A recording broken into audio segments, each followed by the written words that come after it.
ন্যায্য মূল্যে বিতরণ কেন্দ্র ঘুরে দেখি। সাজ্জাতুল মিরাজ ভাইয়ের নেতৃত্বে এবং মিলন ভাই, শামসু ভাই দেখেছেন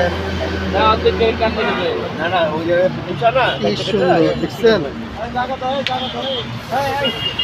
হামিম ভাই খুব কষ্ট করতেছে, আমাদের ফরিদ ভাই কষ্ট করতেছে। কত মানুষ দেখেন, একবারে টাটকা পিওর সবজিগুলো নিয়ে আসছে, একবারে মানুষকে ন্যায্য মূল্যে খাওয়ানোর জন্য কত কষ্ট করতেছে, পরিশ্রম করতেছে।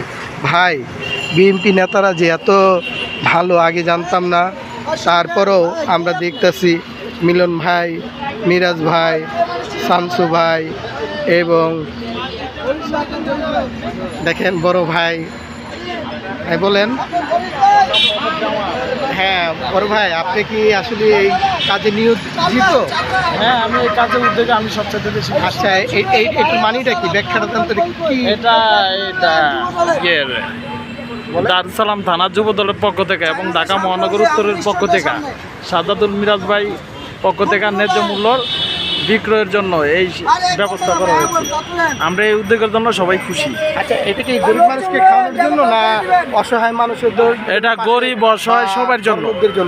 এটা গরিব অসহায় সবার জন্য। এটা বড় লোক ছোট লোক কারোর জন্য বাকি না, সবার জন্য এটা।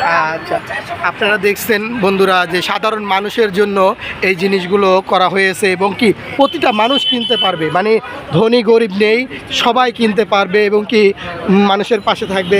আসসালামু আলাইকুম বড় ভাই। এই যে আমাদের শ্রদ্ধেয় বড় ভাইও আমাদের সাথে জড়িত আছে এবং কি তারা এই ন্যায্য মূল্যে বিতরণ করবে এবং তা করবেন। সবাই ভালো থাকবেন। আজ যাচ্ছি না, আবার চলে আসবো অন্য কোনো রিসোর্টে। সেই পর্যন্ত ভালো থাকবেন। আসসালামু আলাইকুম।